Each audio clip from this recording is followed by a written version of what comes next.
I'm reading through the questions and I'm like, there are few of these that are serious in any which way, which is kind of, I mean, look, you've seen my video. There's no serious. I know that's aspect of it. kind of your shtick, and I think it's what makes you such an entertaining content creator. Oh, thank you. Is just having that personality to like being able to like be self-aware and like not always be super rigid, and like that's totally fine. It works great for some people. I mean, like it kind of works pretty well for like, you know, a lot of the news tech channels like Thrill Seeker and stuff like that.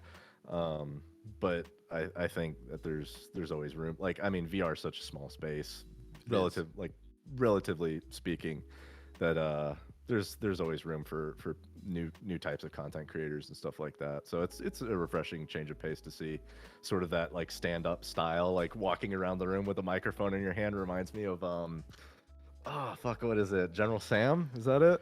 Yeah, I had a coworker find my video, and he was like, he's like, I get like a General Sam vibe off you. And I was like, yeah, fuck. but like an Australian General Sam, you know, like Crocky might. Yeah, exactly. It's other VR game. It was like the one of Battle Talent. Yeah, Battle Talent video. Yeah, Battle Talent. And I didn't script anything. I scripted nothing. I didn't even write down opinions. I just turned the camera on and I just talked shit until I didn't have anything else left to say. And then that works sometimes.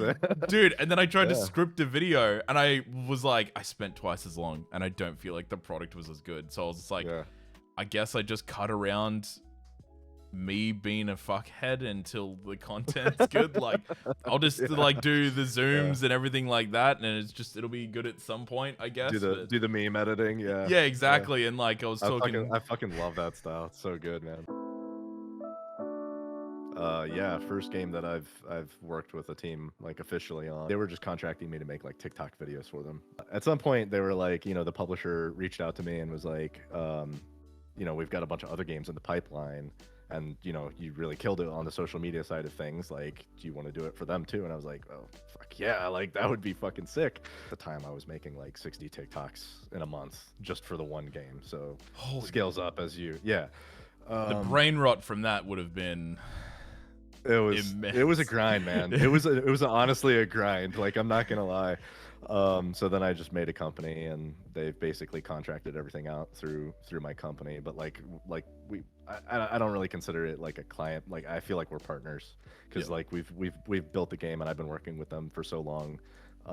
We've helped each other out so much that it's a very mutually beneficial relationship. So I mean, they more or less consider me part of the team, and I consider them part of the team too. So it's more than just like that. I think that was always the goal from the beginning. And to be fair, like we weren't trying to be exactly like, you know, the FromSoft games, you know, Bloodborne, Soulsborne, all that shit. Yeah.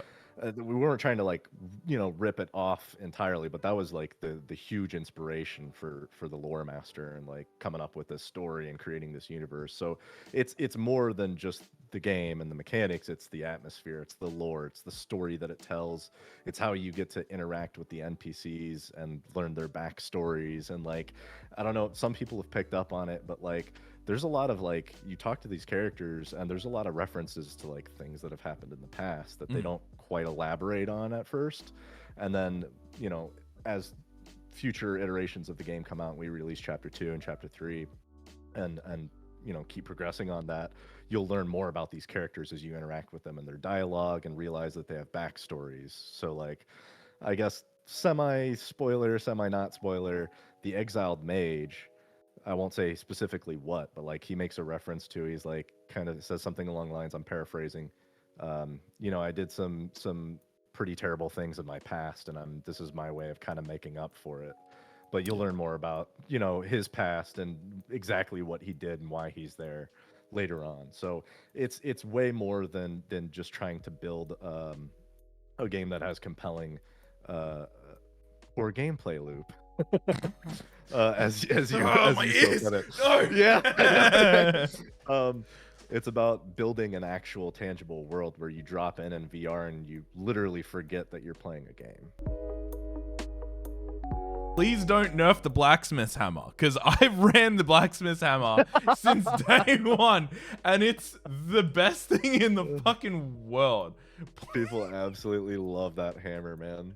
People have been joking about how it's OP. It's all about the hammer meta. Dude, the hammer meta is crazy. I'm like trying to find this, I think it's the steel ingot, so I can make like the hammer from the like rock giant, and I can't find anything, and I'm like, I'm kind of okay with just using the hammer, to be honest. I'm like just walking around with a hammer and a shield, just hitting things until they fall over, man. It's one thing you said that I wanted to kind of touch on is like comparing, like, this is something that happens a lot in this space. You see people comparing VR games to other VR games a lot, like, and probably the biggest comparison, since it's kind of more of a fighting game, Grimlord, is they'll compare it to Battle Talent or Blade and Sorcery or Hell Split.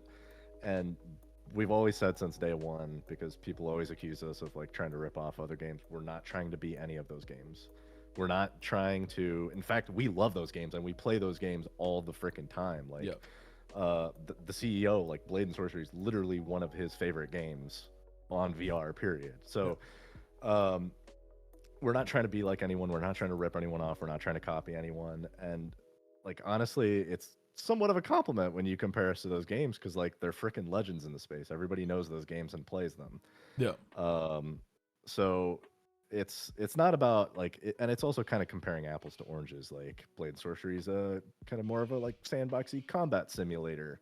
Hell Split's more of like an arena combat simulator, you know what I mean? Like, each one has different pieces and parts that I think make it different from Grimlord. Like, for us, first and foremost, we're trying to tell a story through the game, and that's kind of what it's about. So it's pretty hard to create new content these days, right? Like, entirely fresh content is like, we're at a loss. Like, I mean, movies with like, I mean, what is there? There's like 8 Fast and Furious movies. Like, it's like the prime example that originality is dead. Just bring an A-list actor in every so often, and then it'll keep it fresh. Finding aspects of another game that you like and putting those together. It's the same thing when people going like, oh man, your content's kind of like General Sam, it's kind of like X, it's kind of like Y. It's like, yeah, because I watch them, I like the way that they do it, and then find a way that I can create a good content from it.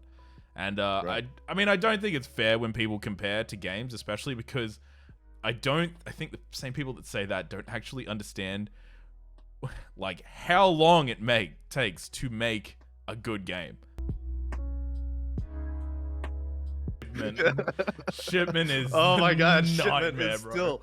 I'm sorry. Anyone who's a COD fan here, you love Shipment. It's a dog shit map. It's literally map. A dumpster fire. It is such a poorly designed map. I fucking hate that map so much. You can't literally hear anything. Spawn in, die. Spawn in, die. Spawn in, die. Well, now it's used as like a template for like, oh, are you trying to level up one of the like 250 bullshit camos? Cool. Just play 24/7 Shipment and slowly lose your fucking mind. Literally. As you're trying to get riot shield kills. Like, it's so bad, man. It's like one of the biggest things that people are like, dude, Warzone 2 is terrible. I'm like, yeah, I know. They're like, the grind for camos. I'm like, why are you grinding for camos? You're like 30. You need to like get a hobby or something. That's fucked up. Like, start drawing or like... Start putting stuff out there. That's really just the most important part. Make sure somebody sees it. Even if it's not, like, a lot of people get hung up on numbers and they're like, oh, it didn't go viral, it didn't get 2 million hits or something, right? Like, and that's the thing about social media, is that's not going to happen very often. But I will say TikTok is probably better for that kind of thing. If you're a nobody and you have a super compelling video or a super compelling video game or a super compelling product that people are genuinely interested in, you post it on there and you can have 1 million hits overnight. You don't have to be a YouTuber who grinds for 5 years before they hit 100K subs and then they blow up or something, right? Like, it's not like that. Anyone can post to TikTok, anyone can post to YouTube Shorts or, you know, Instagram Reels even. But I think that's probably a little more low key and less reach. And just start making videos. Just that's the most important part. Just put something out there. If push comes to shove, like if you're an indie developer or something like that, you don't have a budget for marketing, you don't have the money to hire a marketing team or anything like that, you can just make the videos yourself with fucking DaVinci Resolve. It's free online. You can just go download DaVinci, learn how to just do some basic edits. It's really easy. Watch like a tutorial on YouTube. It'll take you 10 minutes, and then just record your game or your product or whatever. Clip some things together and throw it on TikTok and YouTube Shorts. That's it. That's literally how we started. That's how, like, I think the TikTok right now, as of right now, we have 20 million total views or something like that on the TikTok. On the Grimlord TikTok, I mean. And it just started because they were like, we just want people to see our game. And I was like, all right, well, pay me some money and I'll make a bunch of videos and throw them up there and manage, you know, all of your social media stuff. And that's how it happened. We uploaded it and people were like, holy shit, Souls-like in VR. That's what it was. This guy has played 4.6 hours. Camus says, this game makes my balls sweaty. Is this correct? That's the point. Your balls should be sweaty. Knees weak, balls are sweaty. Balls are sweaty.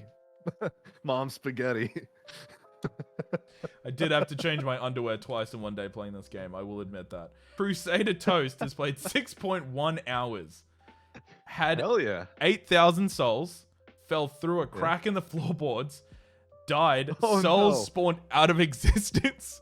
No! Thumbs up. Good game. Well, what an absolute trooper. Thank you for giving us a positive review after that bullshit happened to you. That is a glitch that we know exists, and we are working on it, I promise you. Thank you. I'm pretty sure I know the exact place where it happened to. I'm not even going to ask you to comment on this one. I'm going to comment on this one. So, you know, you can just say stone-faced or agree with me. Oh my, fuck your name. Dubbio played 0.3 hours. He doesn't recommend the game. They talk so much shit about the other games in advertising. This game is absolutely trash in comparison to competition. This can't even compete with Blade and Sorcery or Battle Talent. So what I'll... Wait, is this what you did talk shit to this guy? Sorry. Yeah.